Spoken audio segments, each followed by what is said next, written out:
thank you for joining us. You're very welcome. Would you like to introduce yourself? Obviously, we know who your friend is, but tell us who you are and what you do. I'm Arthur Parsons. I'm the game director at TC Games on Lego Batman 3 Beyond Gotham, and this is Lego Batman. Aha, is he enjoying himself tonight? He hasn't said much. He's dark, brooding, not really doing much. He doesn't have emotion, does he? Not really, no emotion. And he turned up late, so obviously lots of events to go to. It might be the alter ego. Crime fighting, perhaps. So tell us a little bit about the game. There's so much to say about the game. It's Lego Batman 3 is obviously Lego Batman 3. It's the third Lego Batman game, but it's the most exciting. It's the first time we've got to go out into the outer reaches of the DC universe. We get to go to Lantern planets. We get to obviously visit Gotham. We get to visit cities from Europe. We get to go all over the place. You know, you get to explore the Watchtower. You get to Hall of Justice, Hall of Doom. There are so many places in this game you get to go, and there's so many characters you get to explore. But this game is kind of us really just going one step further. You know, Lego Batman 1 saw us do heroes and villains. It was fabulous. You did Lego Batman 2, where we first had the open world Gotham, and we had speech for the very first time in a Lego game.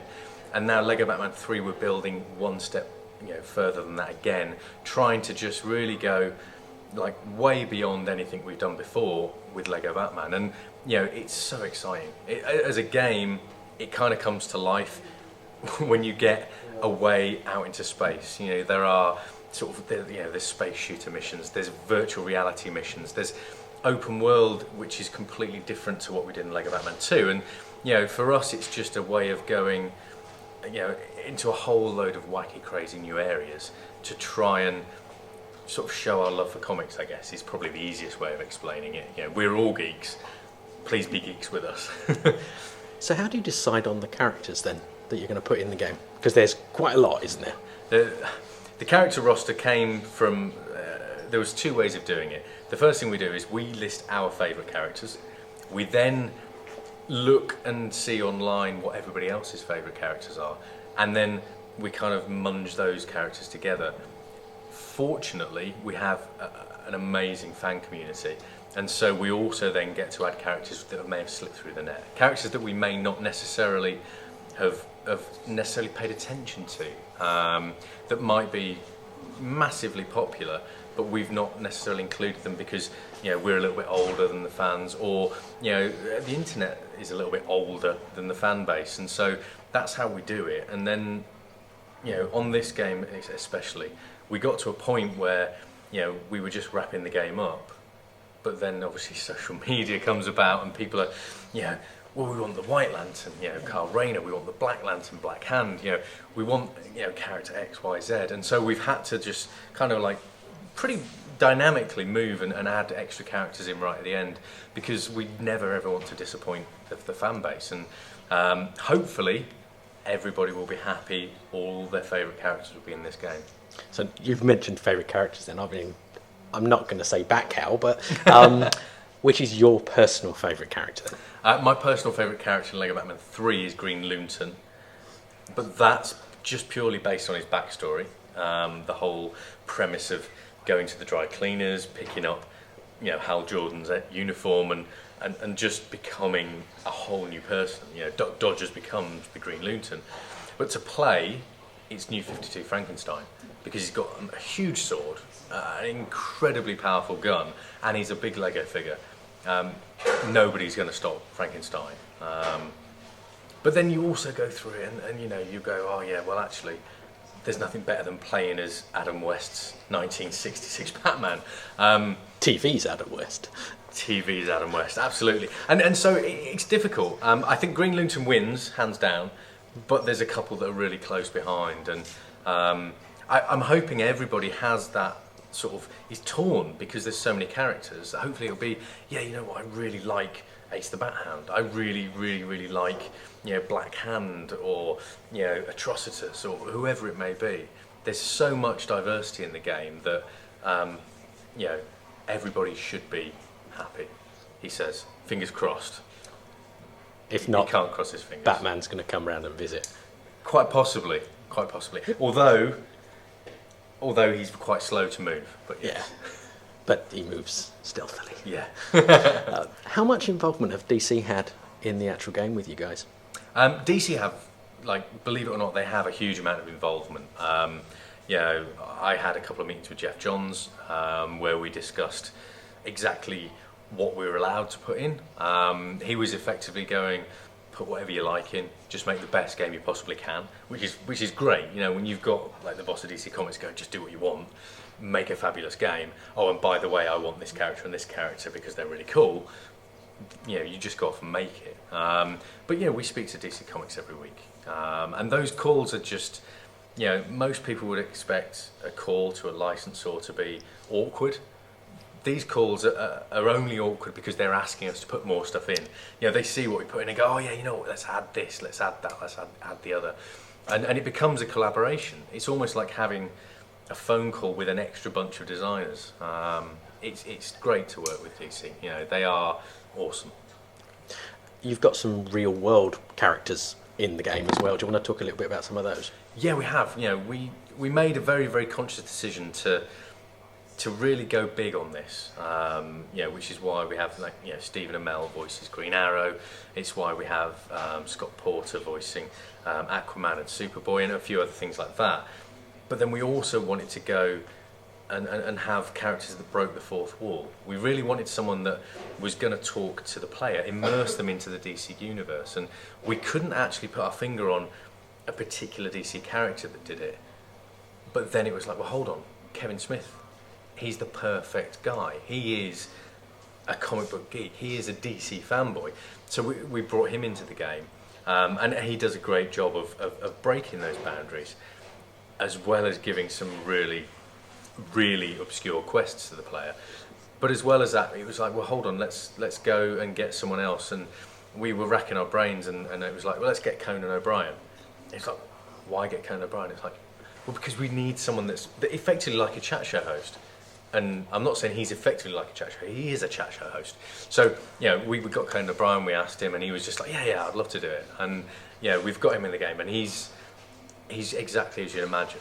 He's Conan O'Brien. He's playing himself. It's not difficult to play yourself. But that is great because he introduces various things around the game, which breaks that fourth wall, but without it being a DC character.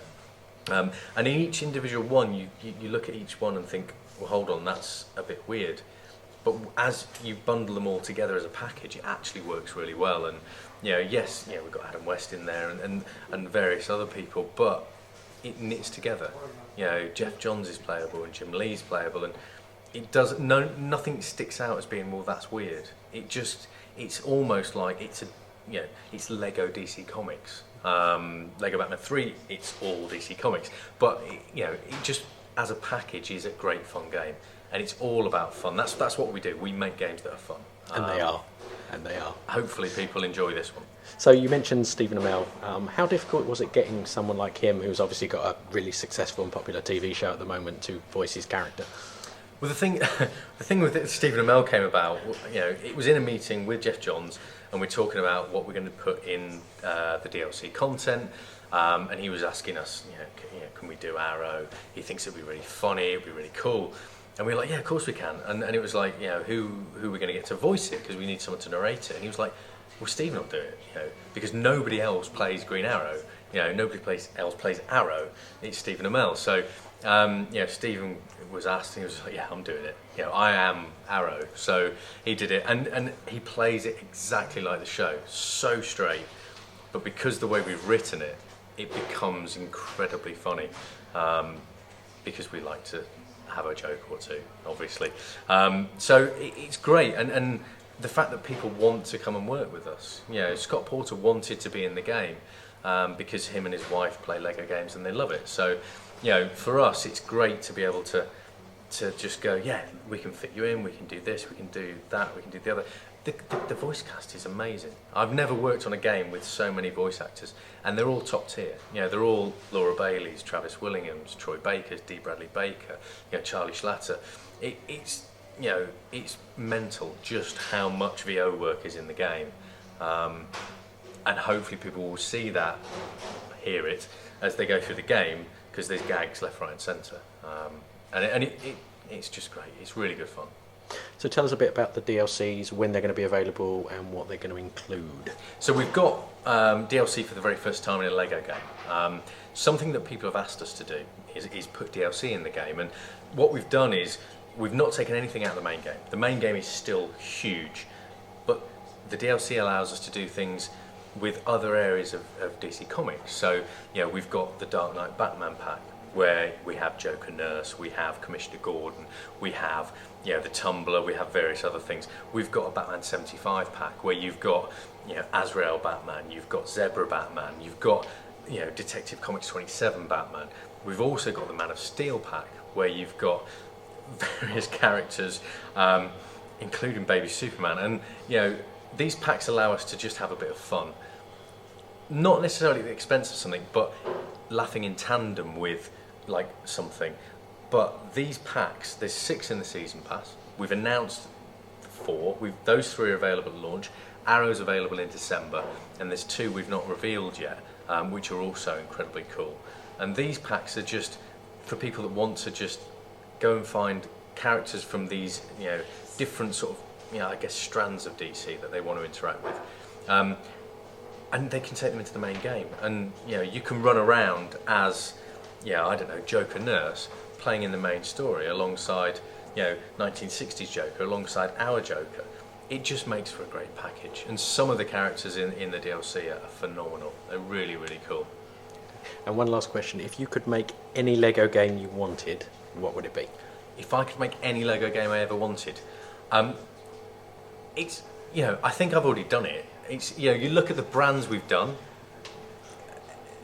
You can't top the Lego games we've made. Every year I get sort of that same feeling of, really, is this really what I get to work on? I never ever thought I would get to come back to Lego Batman, and here I am. I absolutely adored it. So for me, I've already done the games that I really wanted to do. So Lego Batman 3 is probably, that's it, see you later, off to the job centre, I'm retiring. Don't say that, we want more Lego games from you guys. So we look forward to next year's Lego games. Arthur, thank you very much for joining us. Cheers, thank you. Thanks for watching. Why not subscribe to our YouTube channel by clicking on the link on the screen now.